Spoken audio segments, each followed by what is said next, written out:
I honestly think saying the TaylorMade Stealth 2 driver is TaylorMade's best ever driver is a massively fair statement to make, because for me it performs fantastic, it looks gorgeous, and it sounds like this.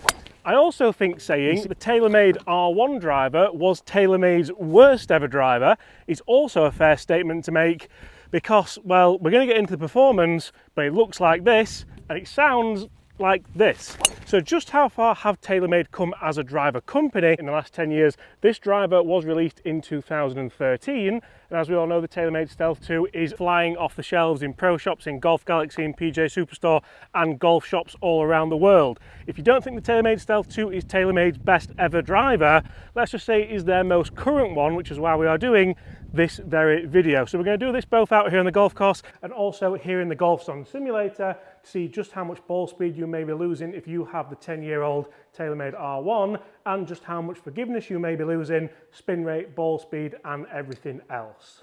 I want to see just how far we've come in 10 years. Fair to say visually we've come quite far, because this felt like a little bit of a punt in the dark for TaylorMade. It was a little bit of a strange era for them, and I honestly feel like now they're a little bit more on track, even with a bright red face. So as you can imagine, carbon wasn't even a thing back in 2013. Well, scientifically it was, but not really in the golf world. So how much performance have we gained with all this carbon?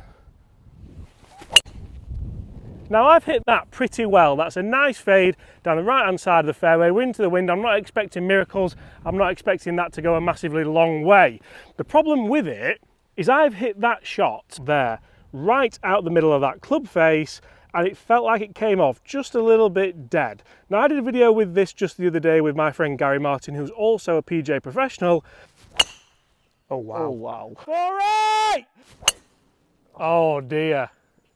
See ya. And he backed me up and said, really, when we were selling golf clubs, when we were fitting people for golf clubs, when we were just starting to teach people, these drivers never really took off. Why is that? Because TaylorMade still had a reputation at the time of making the world's best drivers. For me, the most revolutionary driver that TaylorMade ever made was the first gen M2 and M1. Those drivers were absolutely ridiculous. They were the first driver for the multi-material design. Come on. More. Now that one was a little bit toey. You can see how low that's come out. You can see just what low spin we've got. It's down the middle of the fairway. It is running down there. To be fair, it's bang smack on the centre line. And actually, I think that's gone a lot further. I love these white T-pegs on the black face. It really gives you a sense of feedback from a non-centered strike. But the new generation of Stealth is all about forgiveness, or forgiveness, or carbon, let's just say carbon. And I think it's fair to say we can't really argue with the performance of this club. When you do get it out of the middle, you do get very, very high ball speeds, you get very, very low spin. As long as you launch it and you have the correct dynamic loft, hopefully you get a drive a little bit like this.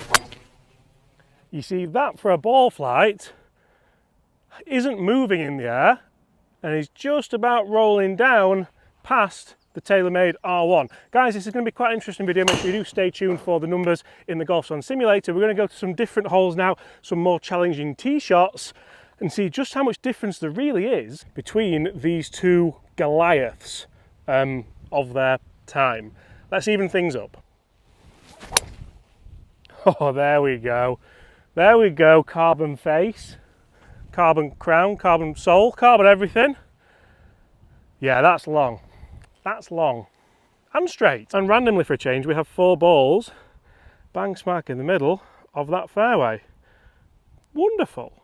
So guys, do me a huge favour, get in the comments below and let me know what do you expect to see different in these drivers, both out here in the golf course when it comes to ball flights and dispersion, and also on the Golf Song 2 Vision system when it comes to ball speed, spin rates, distance, and everything else. You can get one of these for around £100 now. The Stealth 2 is going to set you back quite a lot more than that, and that's definitely something you could put towards green fees, lessons, and anything else golf if you wanted to. So quite a scattered group we have here. We have the first R1 shot on the right hand side of the fairway here. We then have the first Stealth shot level with it, which I thought I'd actually hit very, very well. And the longest shot so far is with that R1, that toey R1, where the spin just dropped off. and I managed to produce plenty of dynamic loft to get that ball launching in the air. That ball has run for miles and miles and miles today because it is now June and is lovely and firm underfoot. This is going to be more interesting than I anticipated.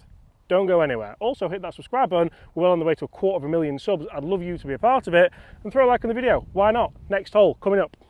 Okay, so you may well be asking, James, just how far has technology come in the last 10 years since 2013, and what differences do these drivers really hold? So the big word is carbon, like I mentioned before. The Stealth 2 does have that red 60 times carbon twist face, also has a carbon crown, also has carbon sole plates, and lots of weighting towards the back of the driver to help it be forgiving, but also allow you to get that low spin knuckleball when you want it. Pretty much this is as much technology as you can get in a driver.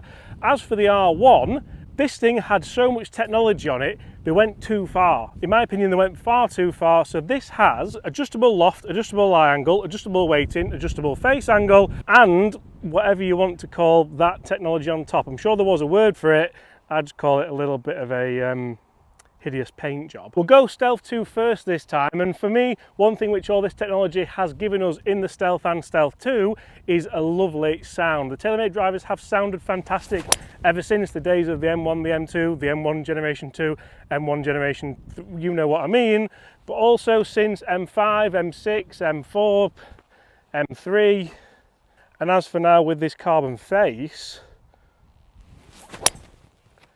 like that is the perfect drive on this hole. We're into the wind, it's just up the left side of the fairway. It took the world's worst bounce actually into the left-hand rough, but that as a ball flight is everything I do want from a driver. It was a tiny bit out of the toe, wasn't the best strike, but you do get that element of forgiveness. I didn't think you got that on the R1 from previous experiences until I hit that one. That one shot there.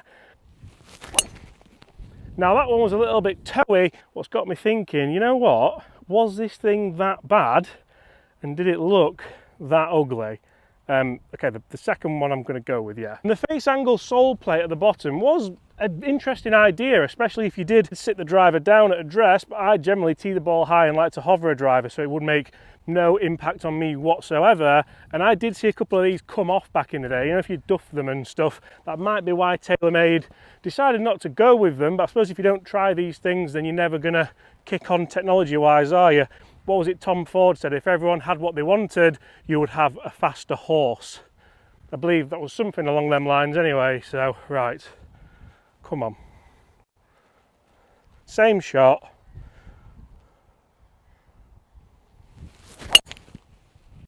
Now that's just not really launched for me. It's not moved from the middle of the fairway. It's another centerline ball. Have I been wrong about this the entire time? That was a slightly better golf swing, I do feel. I feel like I just got my spine angle back a bit and hit it a little bit better. It still didn't launch as easy as the Stealth did, and that's something which I think modern day golfers kind of take for granted a little bit, just how easy it is to launch the golf ball with a modern day driver, even compared to something that's 10 years old. Let's get down there, let's see where they are. I'll tell you one thing, the R1's in the fairway, and down to a bad bounce, Stealth 2 might be struggling on this hole. And it's funny, you know, because I do really enjoy doing these tests, almost like kind of retro tests, retro reviews. Big Alex Extras would call them up. So big up to Al, because he's back in the UK now, and he keeps avoiding me for a game. He knows he's going to get his bum handed to him, especially if we played 18 holes. But I really enjoy doing this, and even when I did one a couple of weeks ago, a 20-year test, the Titleist 905R, who remembers that, against the brand new Titleist TSR3, there was quite a bit of a difference, and it all comes down to that ease of launch, lots of forgiveness, and that little bit more ball speed and lower spin, which helps. Now I've got to say here, this fairway is so difficult to hit in these conditions, and the R1 has just run forever and ever and ever down towards that right side. The Stealth 2, which I thought I hit okay, is bang next to, I just hit my head on the buggy there, that really hurt actually. I better stop that before it goes in that bunker. Bang next to the 150 marker, so it's actually a little bit further back. Is that down to a bounce? Is it down to the forgiveness of the driver? Is it down to, I don't know. But the R1 has won that round. Didn't think I'd be saying that in this video. You know, I told you to stay tuned. These numbers could be very interesting. So before we take on this final tee shot and see just what the difference is for a 10-year TaylorMade driver comparison, let's jump on the Golf Zone system. Let's see just how much difference there is when it comes to numbers, when it comes to forgiveness, when it comes to launch angle, spin rate, ball speed, all that good stuff. You're really not going to want to miss this because I've already filmed it. It's very interesting. Guys, I really enjoyed testing both the TaylorMade R1 and Stealth 2 driver on the Golf Zone 2 Vision system because I really wanted to test it for mishits, for good hits, with no real kind of external factors. Right, this one, this could be interesting. And as you can see, I found it quite interesting. When I got the R1, it was up there with the Stealth 2. It was really, really good. I could get it kind of turning over a little bit, and it was low spin. Then I did actually hit a lot more with the Stealth 2, and even the bad shots, as you can see here, this was a Healy one, went kind of like 280 yards, which for me, I'm going to take on a bad shot all day long. You can see that one just creeping up to 280 there. Now, what do you really want out of a driver? Because if you want your best shot, you have to hit it bang out the middle, you have to swing really fast, and you have to have the perfect launch angles, or if you want something that's going to get you the distance, even if you don't quite catch it, you're going to find these numbers quite interesting because it wasn't actually as close as I anticipated. Ball speed wise, I just struggled to hit the R1 out the middle every time, and you can see a massive drop off in ball speed and an increase in spin, which would kind of tell me I've hit it a little bit Healy more often than not. So we've got around 9 yards carry distance and 10 yard total distance difference. Is that worth £400 though? That's something which is also a very interesting debate, guys.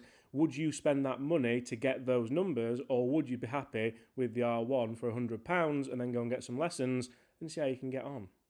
See what I mean? Still quite a big difference, a bigger difference than I would have anticipated after being out here on the golf course and seeing just how these drivers do compare head to head on a summer's day. Into the wind actually, we're now downwind. I'm really interested to see this. I've been wanting to hit one downwind all day. 18th hole, we're going to try and cut the corner here at Woolley Park Golf Club, and we're going Stealth 2 first. Right, that's as good as I've got. That is a lovely peeling fade off the left side. We've tucked the corner on. It's going to bounce left. It's going to bounce a long way down that fairway. This is what I wanted on this hole. Can I nuke the old school TaylorMade R1 together with its face angle, its loft adjustment, its weight adjustment, its tuned performance, and really pull one back when it comes to saving money?